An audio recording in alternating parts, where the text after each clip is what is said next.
Greetings and welcome to Star Trek Discovery Pod, a sometimes funny, we're trying to be smart podcast covering all things new and classic Trek. I am your acting captain, Myrriah Gossett. With me on the view screen we have...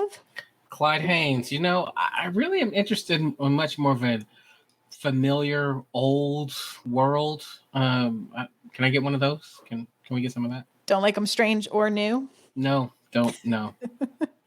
And... your friendly Section 32 agent, Paul Satachet. Ooh, what do they do in Section 32? Oh, you know, just admin. Just admin. That's good. Admin support. It's so important. You have to get your 594 sign, Kirk. 1099's coming at you from Section 32. Tonight we are reviewing and discussing the trailer for Strange New World Season 2. We're going to chat a little bit more about the upcoming Section 31 movie, although we don't have too many details. And of course, we are going to be talking about how to support our Trek writers during this WGA strike, because without them, we have nothing to watch. We have no Trek to go on. We have no Trek to go on, no journeys to see, no stars to explore. Or familiar old worlds to visit. Exactly. Paul, can you remind listeners where they can find the show, share it with friends, all of that good stuff? Sure. I have been tasked to remind our listeners to subscribe to the podcast on Apple, Spotify, and YouTube. All links at StarTrekPod.co. And on the off chance that you love our content and would like to support us, consider joining our Patreon for just $2 per episode at patreon.com/StarTrekPod.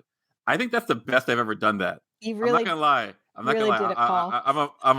I'm a grown Tribble now. Aw, with the teeth and everything. That's right. And just an update on Very the well done, Patreon. Paul. Yes, I'm very excited. Thank you. I'm a person who needs praise. An update on the Patreon. I finally got the login. Oh, there we go. Yes. I got it today, We have y'all. $4, everyone. Very $4. exciting.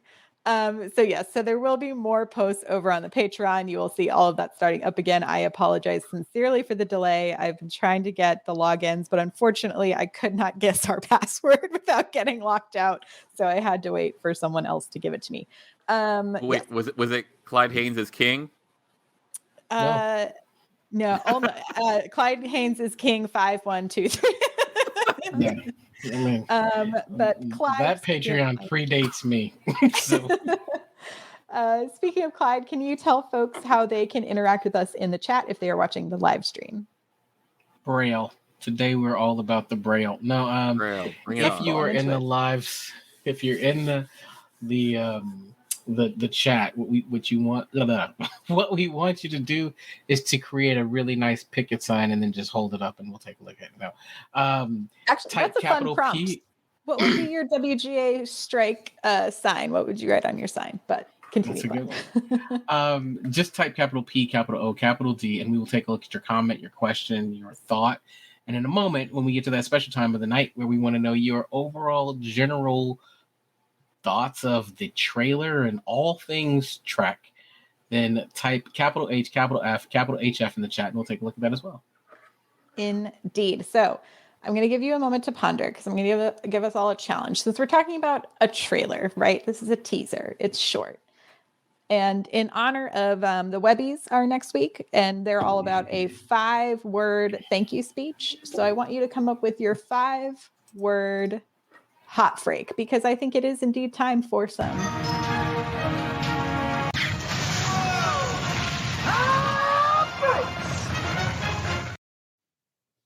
It's time for some hot freaks.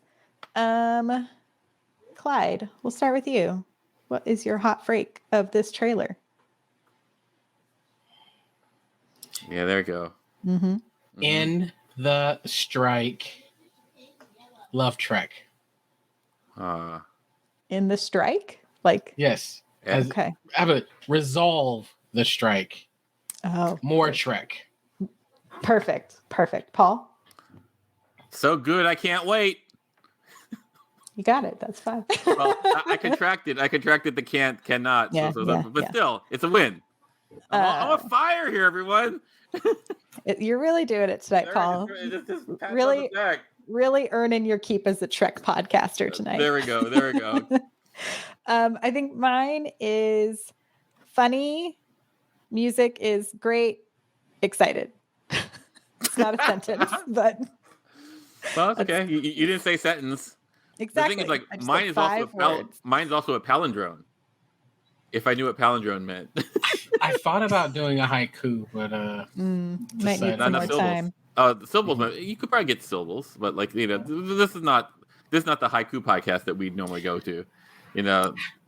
How about James Tiberius Kirk? Really though? How about that one? We'll get back to that. That's not bad. Yeah, that's not. We'll get to that. Mine might be if it was on the James Tiberius Kirk in Roots, a Roots store. He's in a Roots store. So for me, I go like, not my Kirk! Exclamation point. He's growing on me as a Kirk. He's growing on me. Let's see what we have. Some hot breaks from the chat. We've got Chippy with summer fun will now commence. It is feeling very summer show. Oh, Choopy, that's good. I like that. Show vibes into it. Yeah, no, that's very good, Choopy. Hugh says, surprisingly large amount of Kirk. Yeah, no. Indeed. We'll see what else trickles in there. But yeah, let's go ahead and start breaking down this trailer. To me, this felt like a really lovely mashup of a lot of my favorite things from TOS, but with more humanity and humor, with like dashes and peppering of disco within it. I'm hoping more morality moments, some commentary on our own timeline. Of course, those are all of my favorite things about Trek. And I love this whole cast. The whole cast are all like people I enjoy watching perform.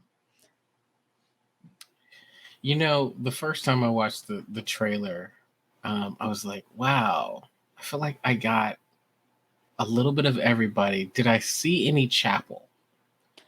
There's a lot of Chapel and Mbenga. Yeah, so I went back and when I watched it, I think the second or third time, I was like, oh, there it is. I just, for whatever reason, it didn't jump out at me the first time. And the second time I was like, okay. So it does feel like we have the whole cast. I don't know. There's something about this series that feels home, like very familiar. It's one of those, like, I don't know how strange new it is, but it feels very, very. This is really the closest thing we've had to Trek that we know and love, right? Everything else has been very different. Picard was very different. Discovery was very different. Lower Decks has a very different tone and medium. Prodigy is focused on a completely different audience. But this feels like, I don't know, this feels like returning back to Trek as home. Yeah, the other thing I noticed is very quickly, I mean, Una is the one giving us our voiceover for a large majority of this trailer, which to me means we obviously resolve her cliffhanger from last season fairly quickly. I was hoping maybe there'd be a little bit longer spent there, but I guess I have no clue as of yet. This could all be stuff from later in the season. I have no idea. Yeah, no. It could be a great many things. Like, we don't know. But statistically, it's not right. Statistically, they're rushing to shoot the rest of the episodes. Yeah, I was like, typically the trailers are always from like the first 2-3 episodes max. Yeah, maybe what I'll do is like flash forward 5 years, and now we're just 5 years later, and like it's already. And we'll get like flashbacks to the trial. Well, so I will say the thing that I don't know. I feel like sometimes you got to think about this from an art standpoint, and a human standpoint. It's like they went down a certain path last season, and I wonder if over the break they were like, "Oh man, we set that up, and we really need to unravel that a little bit. So can we just wrap that up and then get to the other stuff, and just kind of a minor change in direction?" Maybe they looked and realized the Una character was so important that doing something like they did with, Spock and Discovery, where you have that character gone for half a season is just a bad move. It's possible. Again, we have no idea. It's a trailer. So we're talking about how it feels so familiar.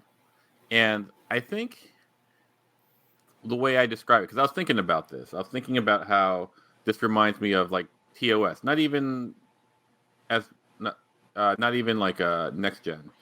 Although like there is that aspect, like everyone has this like sense of fun about them. It's a little like cheeky, right? Yeah, the tone, and if you watch old Trek like TOS, like it all ends up with some like at the Kirk saying something from the chair that's like, ooh, Spock, you're a Vulcan, or oh, like or what a spot on impression, Paul. I am James Tiberius Tatachet, Kirk, whatever. Anyway, but like, and in some ways, it's all like a soap opera comedy kind of thing. Like Star Trek is just a space opera comedy. Like it's episodic. Mm-hmm. It's just like when I think of like TV shows of that era, like Heart to Heart, or I guess that would be 80s, but like of that era, like it was designed with the sense of, I guess the tone is the term is blue sky. Everything's gonna wind up okay at the end, right? And like Discovery and Picard, they're a little more emotional, realistic, psychologically realistic. Yeah. And so like oh, someone could die, and we're gonna be sad when they die. I would say Hemmer, though, last season kind of proved to us that not all of our characters are safe, right? Yeah, yes, but everyone's but in that way, like it's like we know what core is safe. Mm-hmm. Right. Like we know Spock will always be safe. We know Pike will to a certain extent. We know, like, some of these characters. I think like there's a term that I steal from like Tropic Thunder, which is aesthetic distance and how close you are to the emotional realism of the character. And like you get to pick that in your show. And like, and we're sitting back and we're watching like a pleasant radio show. Like you could listen to TOS and it'd be fun because it's not. Yeah. Whereas like I don't think you could listen to Discovery or Picard like on a radio as opposed. You might be able to do it on a podcast, but so like it feels a little more like fun radio showy to me, which is absolutely what it needs to be. I think it's so perfect, and the visuals are now go with it. They're so spectacular. Mm-hmm. Like it's hitting on all all dilithium crystals, man. Yeah, I'm going to agree with Paul, but probably not for the same reasons that he stated. I love it. Like I want it. I think when you look at some of the other stuff that we have, particularly around Discovery. We love Discovery, but Discovery was a very different show. It had a very different tone. It's a little bit darker. You never know what's going to happen. Like you have a tendency to lose characters. Even if you don't lose them to like they die, right? Like Tilly's gone and she's gone. There's the dynamic change. Paul used the word a little bit more realistic, especially emotional realistic. I think you're right. I just also look and go, you know what? It feels like the day and age that we're in, I have enough drama in my typical day. Like, I do want a show where at the end, like, you know what? It's like the old 90s and early 2000s sitcoms. There's going to be a little drama in the middle, but at the end of the show, everything's going to work out. I want that. Like, I kind of want that in my track. It's interesting to watch like the trends, right, of television. Like we had such a rise of the anti-hero for so long and what is considered, right, like this peak, the golden age of television, our Mad Men's, our Breaking Bad, like all of that kind of stuff, right? And I think now we've seen this twist to shows that have a little bit more of that like fuzzy, warm feeling where you can root for more of these people on screen. I think of Ted Lasso is like a big one right now. I think that's why Schitt's Creek was so popular. It's these spaces that I mean, there's a big resurgence of the sitcom like Grand Crew and Abbott Elementary. Mm-hmm. great shows where the same thing, like, the core characters are going to be fine by the end of it, right? And you get to watch them be in complicated friendship dynamics and relationships and job stuff, right? But there's no peril, there's no there's no one brewing meth to save their family from their cancer diagnosis. There's, no alcoholic father cheating on whatever wife number he's on and trying to, save the day while his daughter goes through depression, on Yeah. Mad Men. So I think it's Yeah. interesting. I think it's elevating or putting a spotlight on the heroic nature of humanity. Yeah.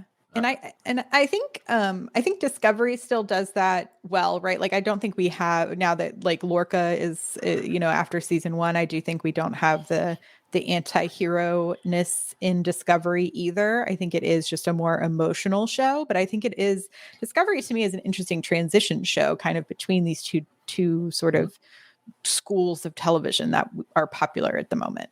Yeah, I think with Discovery, like the world is hard, whereas like when we look at Strange New Worlds, like the Federation is the golden age of the Federation, right? Exactly. Like so you're not dealing with a society in decline or rebuilding itself or like at a crossroads. You're hitting at its finest point.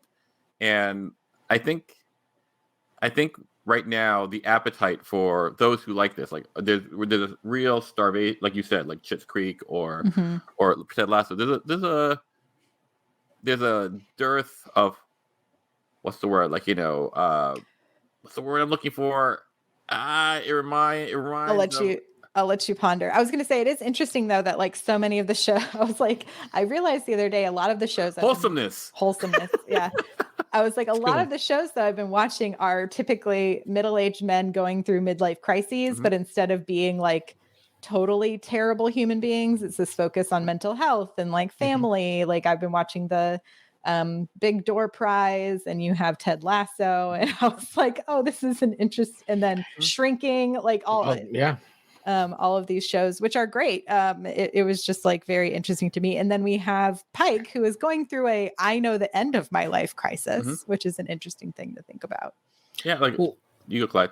I was gonna say, some of that is just, I think it's part of our human nature. So I've gone back recently and been watching Stargate, the SG-1, all of it. So been watched SG-1, watched all of Atlantis, and believe it or not, a couple weeks ago I started watching SGU. Well, if it means anything, which one's SGU? Stargate Universe. So like, which one's is that? The one with the ship? The one with the ship. Well, I've seen all of it.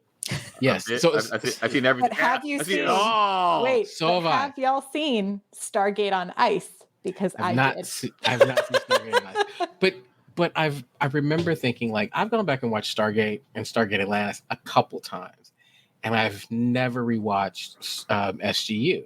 And so I was like, well, why is it? So I'm halfway through the second season. They only had 2 seasons. And I'm like, why doesn't this hit quite like the others? Because it's a bummer. Well, it's a little bit, but it's also it's what we think of, like, in terms of what we think of leadership, right? The thing about SG-1 is that you've got this team that ultimately has this high leadership. They're SG-1. Everybody looks at them as this is the dream team. They're the best, right? And even as they reconfigure, they're a really strong team. You look at Atlantis, right? You have the best of the best. They're trying to make this work. They're doing everything that they need to do. You look at the leadership and you're like, man, I am rooting for them. With SGU, the leadership is dark and political and Machiavellian, and it's just kind of like, man, y'all all just really suck. And it's this sense of, part of what I look at is when I look at Pike is, I want to get back to when I look at the captain and go like, man, that captain, that is the best leader possible. He's better than everybody else, and I'd follow him anywhere. Like, when I'm watching this, I want to believe that guy has it figured out, right? Or will figure it out, not just because of him, but because that team around him. And when I see that trailer, that is what evokes to me. As I'm looking at these different components, I'm like, man, that is a crackerjack team. Like that, they're sharp. And it just jumps out on the screen, and I'm like, sign me up to see that. Mhm. Sign me up to see the the best engineer, the best doctor, right? The best pilot, right? The best communications officer. Sign me up for that. Yeah, I think it's going to be fun. And speaking of best engineer, we do have a new chief engineer this season, played by Carol Kane, who I'm very excited about. She is a master class of performance, and she'll be playing our new chief engineer, Pela, P-E-L-I-A, Pela. But I'm really excited. I'm excited to see what I feel like she's going to be a no nonsense type of engineer. Like, that's just the vibe. have I've you gotten. seen her in a role that's no nonsense? Yes, but it's no nonsense, but there will be shenanigans. You know what I mean? No nonsense, but shenanigans. You see Exactly. how that's paradoxical, right? Yes, but Okay. it makes sense to me. That's right. There we go. There we go, everyone. I'm excited about it. I did want to talk a little bit about, they seem to be peppering in this relationship between Kirk and Leon, and Sure. to the point where Una says, "You're making me sweat," with like the vibes you're giving off, if that's Sure. the same No. smash cut. And I mean, we all know Kirk is definitely Not my Kirk. I was gonna say ladies man, but truly it's not even just ladies. Kirk is a people person. People is strong too. He's Kirk is down to clown. yes. Which I think I'm waiting for that to exude from this particular Kirk, right? Yeah, no, I get confidence, I get a little swagger, but I don't quite have the like flirt. I think it's also because like my current modern Kirk is Chris Pine, and Sure. And look, that's hard to live up to. It's hard to live up to. First of all, Chris Pine has a ton of swag. Like he's my number one Chris right there. Charisma. That's a good Chris. He's the thing about it is, the minute that he showed up on screen, you kind of look like Kirk, and then you just go, yep. You're thinking, because here's the thing about Kirk. Kirk walks in, like the original Kirk walks into a bar. If you're with him, you're going, man, let me see how this plays out, because whatever woman he focuses in on, she doesn't stand a chance, or whatever entity he focuses in on doesn't stand a chance, because he's just got so much. Because phasers swag. are set to kill, baby. Right? They're set to stunning. Like, he's just that's just the vibe he would bring, and phasers set to slay. Yeah, there you go. And this Kirk just doesn't. Here's the thing.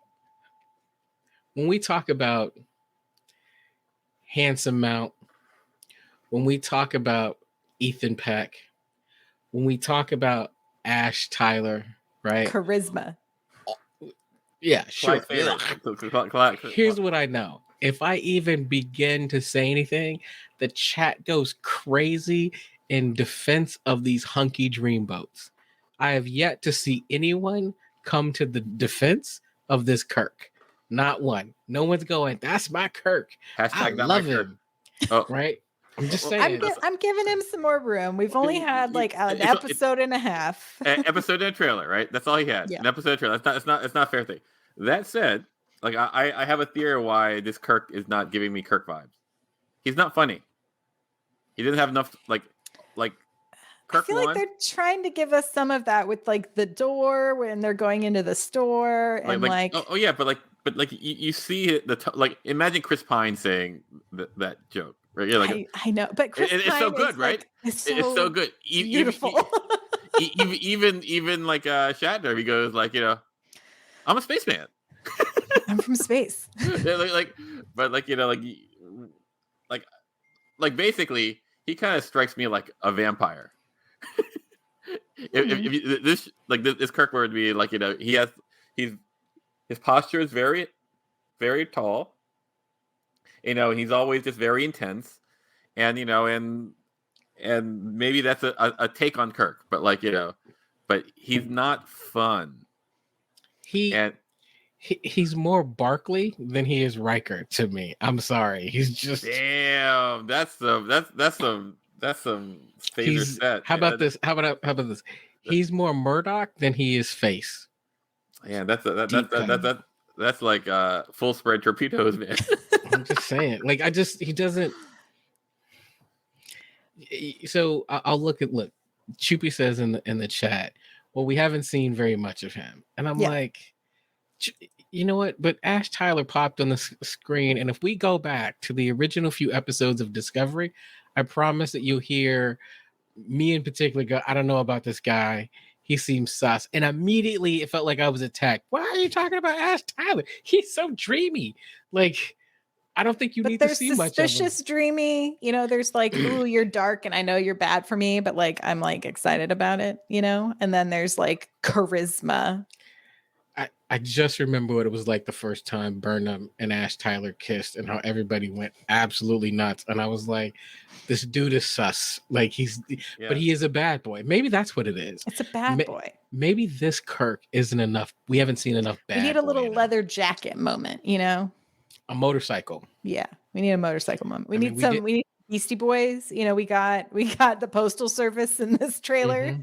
We need a little Beastie Boys. I did want to point out we do see in this trailer Spock drinking with Klingons, and they are, I'd say, TNG Voyager era Klingons, Deep Space Nine era Klingons. Which I know there's a lot of chat about like what Klingons are supposed to look like in Star Trek, and here's my thing: people on Earth all look real different from each other. So why would Klingons all look exactly the same? I don't know. That seems like, like you like, is there a word for a space racist? There's lore for this. Like, there's lore why, Oh yeah. So basically, because like I'm that guy. Like in Enterprise, Clyde's favorite. Like there's a the Megatronic, is that it?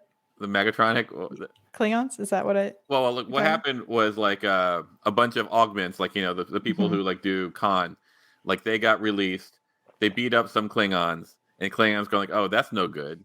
So let's use augment DNA to make some Klingons." That became a virus, and it started infecting a bunch of Klingons, and all the Klingons that were affected turned out looking like humans. And so for the majority of like TOS era Star Trek, you had like, Klingon, human looking Klingons because they were the children of, these people who were infected. But eventually that virus thing bred out and became back to the original looking Klingons as you see here. So if they were true to canon, this Klingon is probably a Klingon that comes from an uninfected Klingon. So then what is your Discovery era Klingon? Yeah, I got nothing for that. Like, that Discovery is hard for me when it comes to Klingon because they look so different. Yeah. Like, it was a choice that was made. But like I could also make like, all those Klingons like fell into lava and came out. Or what if they're like the in between, Sure.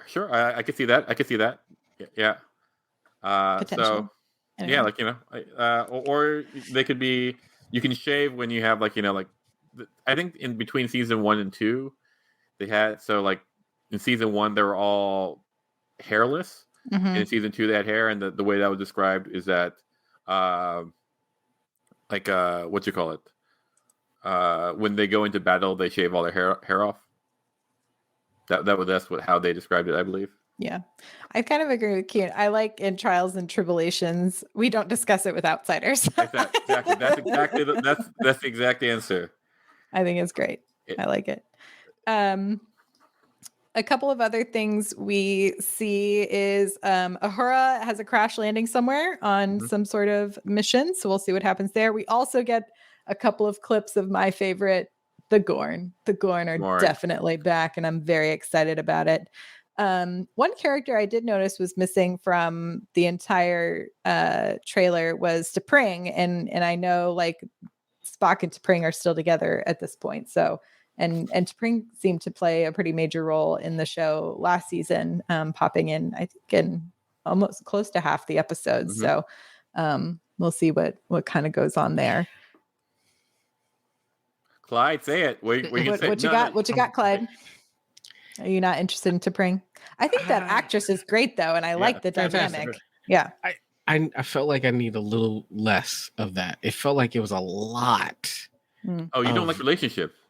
I love relationships. I like relationship drama a little less than my sci-fi. It just at the times it just felt like it was a little too much. Like it felt like it gave something to the story. So I don't want to deny that. How do I say this? Every scene that goes on between Spock and T'Pring typically means that there's one less scene of the ship doing something cool. That's the most. And we know where Clyde's. That's the most Clyde statement I've heard in a long time. We know where your loyalties lie. Chippy question: will we see Sybok? Thoughts? I hope so, because Sybok in Star Trek V is like kind of this like ridiculous character that I'm good. I love a good twirly mustache villain. Yeah, and like to like flesh that out, I love it when something goes off the rails a bit, and you go, okay, but then you go back and you make it cool, so that it really isn't off the rails. It's just you didn't have the context. So like Star Trek V is like arguably a not good movie. Arguably, I'm not saying that it isn't, but what does God need with a starship, right? Indeed. But I always thought it was like, I'm Sybok, and you go like, you couldn't come up with a better name than Sybok? Maybe it's just a very fancy nickname. Yeah, I thought that was like, damn, that's dopey. Oh well, I'm watching this anyway. I'm already in. Star Trek for life, right? Already butts in seat. I do want to say this, Myrriah. You said that the actress is amazing. She is. Like I thought that she. Oh, we're back to T'Pring. Okay. Just say I want to follow that before I get a bunch of angry emails. I think that she is absolutely an incredible, talented actor, and I mean, the chemistry between her and Spock was great. I thought that was great. I just thought at times it was a little too much. Though I did like the dynamic between her, Chapel, and Spock. Like that was somewhat interesting. And look, I'm a rom-com guy, so I like some of that. It's just I think what I needed was more movement in it. I did really enjoy the body swap episode, though. I thought that was a very fun episode with the Freaky two of Friday. them. Yeah, that's not Freaky Friday. Is that Freaky Friday? Yeah, it's Freaky Friday. And 18,000 other renditions of the body swap episode. Well, like Freaky Stardate, 24873. Whatever day is Friday in the soul system.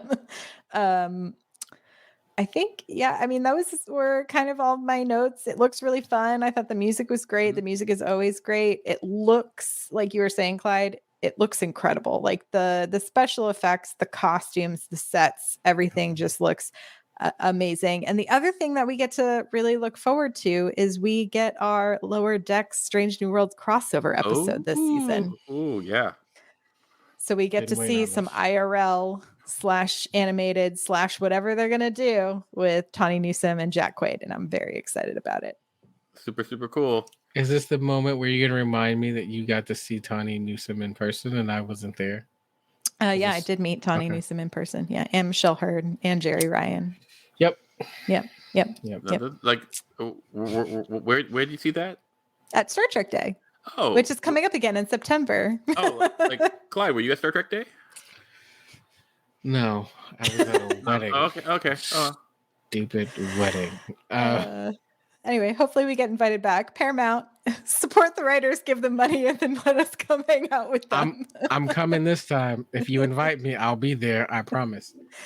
I did want to jump into, so we did finally get a Section 31 announcement last week. And I wanted to see if y'all had any fun theories, but just to go over the details. I got one. Ooh, okay. Shoot. Peanut Hamper is going to be in it. Oh, he there you go. He did the Picard maneuver. Peanut Hamper time. The Clyde maneuver. Listen. The Clyde maneuver. I mean, what if Peanut Hamper is in the crossover episode?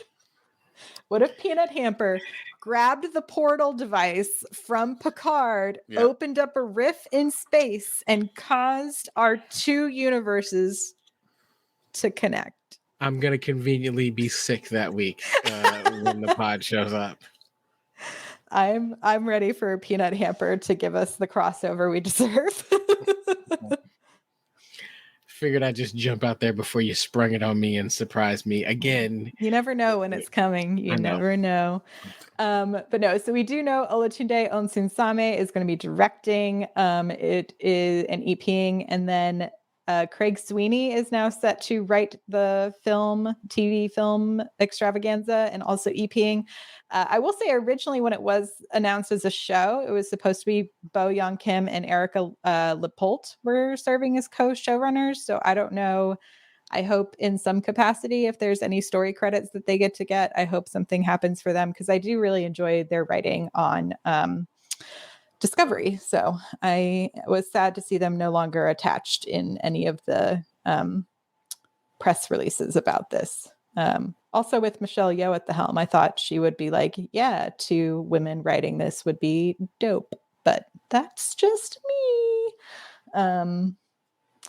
Any thoughts or theories? There's lots of stuff floating around. I've heard, I mean, it's Michelle Yeoh, so we know there's going to be fighting, right? Like incredible stunt performing.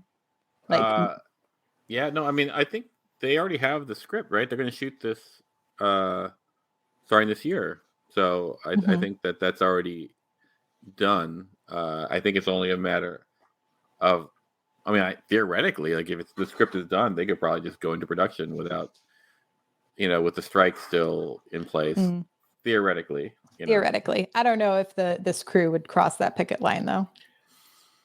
I'm hoping that this will be ultimately the finished product will be so good that they're enticed to do some type of spin-off into a show. That could be interesting. Right? Like, I get it. Pinning Michelle Yeoh down for a Section 31 show is going to be challenging. But maybe the movie is set to bring set some up characters in. Right? So that would be interesting to me, because I'm like, I'm definitely. Listen, I can't get enough of Trek. So, indeed, I'm excited for the Academy show. I know they had started writing that, and the room was working on it, and the legacy talk continues. And whether that will happen, I don't think that'll happen anytime soon. But I was trying to remember like what the full timeline was for us getting Strange New World, because it was essentially the fan response to Pike that kind of pushed that into momentum. Into warp drive. Come on. Into warp drive. Yeah, that's my bad. Right. I missed that. That was low hanging fruit. But I was trying. It felt like maybe a year and a half before we got anything. Really? We'll see. Yeah, no. It's I mean, I imagine like at any given time there are a bunch of things in play. Oh yeah, there's lots of like things in development forever. So. And whatever happens as far as like culturally, they go, oh, this we can capitalize this on and Pike was a great Pike, and you go like, oh, we can capitalize on this. Yeah, whatever focus group that was that made it happen. Thank you for being. Thank you, good. Survey takers. Like thank you for your service. There you go. Yeah, that's all we kind of know for now, but shouts to everyone working on it, and I hope everyone gets paid fairly. Speaking of which, we got to support our Trek writers in the WGA strike. they are not asking for unreasonable things. So I checked in with Carlos Cisco, who is a WGA captain and also a writer on Star Trek Discovery. And I was like, hey, we're fans. How do we support? We appreciate you. And one, he was really excited. And two, he said, if you live in Los Angeles, anyone can come and do the picket lines with folks. So if you want to go just like chat with disco writers, they've been hanging out at the Disney lot because it's in the Valley and it's close to where a lot of the writers live. They're like, anyone can come join in and show support and have a fun sign. And you can, he did say snacks, waters, treats are always encouraged and enjoyed. And he is on Twitter at Carlos Cisco. And he's happy to be a point of contact for anyone who wants to stop by. And then the other big thing he said is to support entertainmentcommunity.org. Which is a fund for folks who work in the entertainment industry. He mentioned that, a lot of folks like PAs, other people who work in production because of the strikes and because of things going down are affected. And so is their income. And so it's a great time to give to this particular fund and help everybody out. So I'll leave entertainmentcommunity.org. We also retweeted it and put it out on our Twitter. So y'all can check that there. But yeah, support the writers, y'all. It's interesting. I had to run by the grocery store today, and on my way to my preferred grocery store here in the Valley, I drove by the Universal Studios lot and saw them picketing, and I was like, "Oh, look, there's everybody!" and was honking and everything like that. But yeah, that would be maybe I will drop off some water and stuff like that, some snacks. Yeah, so support the writers. It's tough out there. Streaming changed the game in a big way, and not in a way that put money in more creative people's pockets, unfortunately. Yeah. You know that like Chat GPT, like another thing that they talk about is like AI in writing. It's hard, and ultimately like this is how Peanut Hamper started. Indeed. So if you don't want Peanut Hamper writing your Star Trek scripts, you need to support the WGA. I'm gonna if someone goes to, can someone please make a "This is Peanut Hamper's fault" sign, please, for me? There we go. I would love that. It would be really, really fun to see that out there. But yeah, they said just retweeting and sharing people's stuff, making sure no one's spreading false information, check in with actual people from the WGA before you retweet anything, because there's definitely a lot of rumors going on. Yeah, I think that's it for now, y'all. We don't have a lot else Trek-wise until Strange New World starts, but on Thursday, May 18th, Dr. Erin McDonald and Jesse Gender are going to come onto the stream and chat with us. We're really excited to have them. They are working on a sci-fi short film, so we're going to chat with them about their work on that, and then also just generally nerd out about Star Trek and science stuff. So I think it's going to be a good time. Anything y'all want to plug or promote? Do I want to plug or promote? No. No. Not my Kirk. Hashtag not Paul's Kirk. Specifically not Paul's Kirk. Not just not my Kirk. Here's the thing. And I love Shaw. Like how down the leather jacket, Paul. He just needs the leather jacket, and I think you'd like him. Maybe, I don't know. Maybe not my Kirk. Like anyway, Clyde. Pew pew. All I'll say is when we have breaks like this, it's a great time to be a part of the Patreon community, because we're still doing watch-alongs. I pop in here and there when I can. There was even a time where we were doing a late night Thursday night SG1 watch-along. I might bring those back in the break. So if you're looking for Star Trek community, then come hang out in our Patreon community. Clyde, who's your favorite SG1 character? Tilk. Duh. Is it duh? Is it duh? Yeah. I mean, Tilk is he's the man. I mean, don't get me wrong, I love a Jack O'Neill, but Tilk by far. When did Stargate film? Oh man, it was like the movie. Let's take a quick look. 90s. Okay. The first episode came out in 97. I wonder when the movie filmed. I feel like it's 92. Let's see. That's my guess. 92. Maybe. Okay. I was like, my fun fact, my mom used to do craft services for a lot of productions in Vancouver, and I couldn't remember if Stargate was. I know she did MacGyver, but I couldn't remember if she did Stargate. Oh, MacGyver. That's good. That's good. 94. 94. Okay. 94 was the original. Yeah. We weren't in Vancouver anymore. Who's But my favorite? Who's my favorite Stargate character? This is a Stargate podcast. I mean, like, we're just camping a little bit here. There's a little extra. A little bonus Who moment is here. my favorite Stargate character? Mm. I think it's Samantha Carter. I mean, a lot of people. Because I support women. I mean, Mine's Anubis. There we go. Well, I do love women, probably quite a bit. No, I think I also like. Believe it or not, I thought Atlantis was really good. Yeah, no, I thought it was great. Like my favorite character in Atlantis, Todd. I liked John Shepard quite a bit, but also from Atlantis. But at the end of the day, the coolest Stargate character ever was probably Jason Momoa. But that has less to do with Stargate and the fact that Jason Momoa is just Jason Momoa. I mean, he's one of the coolest dudes on the planet. So, like, he's in that list of if I woke up and something happened and I looked like Jason Momoa, I would not try and fix it. Like, I would be like, hey, it's a good day. It's a good day to be Jason Momoa. Just saying. Mm-hmm. Yeah, I guess. I mean, if you're into that. Tall and dreamy? Yes, please. With the washboard abs? Yeah, I'll take that. And I'll take a little Sterling K. Brown, too.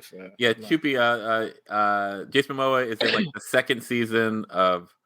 Wait, second or third season of... second, right? Yeah. Of Stargate Atlantis, right? Yeah, Atlantis. Yep.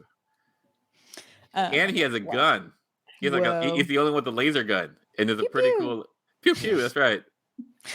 I was just going to promote, I'm working a live storytelling show in Los Angeles on Friday, May 12th for Mother's Day. It's called Don't Tell My Mother. It's true stories you'd never want your mom to tell, or never want your mom to know, rather, told by famous people. So we've got Heather Dubrow from Real Housewives of Orange County, Isabel Gomez from One Day at a Time, Judy Carter, who's a great stand-up comedian, and Jared Goldstein from The Unicorn. And also music by Ezra and the Pussy Boys. It's going to be a really good time, and you should buy tickets. It's at Dynasty Typewriter, and it's on Friday, May 12th. So come say hi and hang out with me in person. Going to be a good time. Me. Welcome back to LA then. Yeah, I'll be back all for like 10 days. It's going to be exciting. I think that's it, y'all. We'll see you back here on May 18th for our stream with Dr. Aaron McDonald and with Jesse Gender. So get your questions in. If you're in the Patreon, let us know what you want us to chat about, or you can tweet at us if you have questions for them, specifically anything to do with science, because Aaron is the science consultant for all of Star Trek. So she can talk about anything that has been on the air. So anything Picard related. It's going to be a really good time. You can rate and review the podcast on Apple. Visit StarTrekPod.co to find links to everywhere you can find our podcast and the live stream and our Patreon. Clyde, where can people find us on Twitter? At Star Trek Pod. Just come on down and hang out with us on the Twitter space. Shout out to Karen who runs the Twitter. Karen, thank you. We do appreciate you so much, Karen. Thank you so much. We'll see you next time. Live long and prosper, y'all. Bye-bye.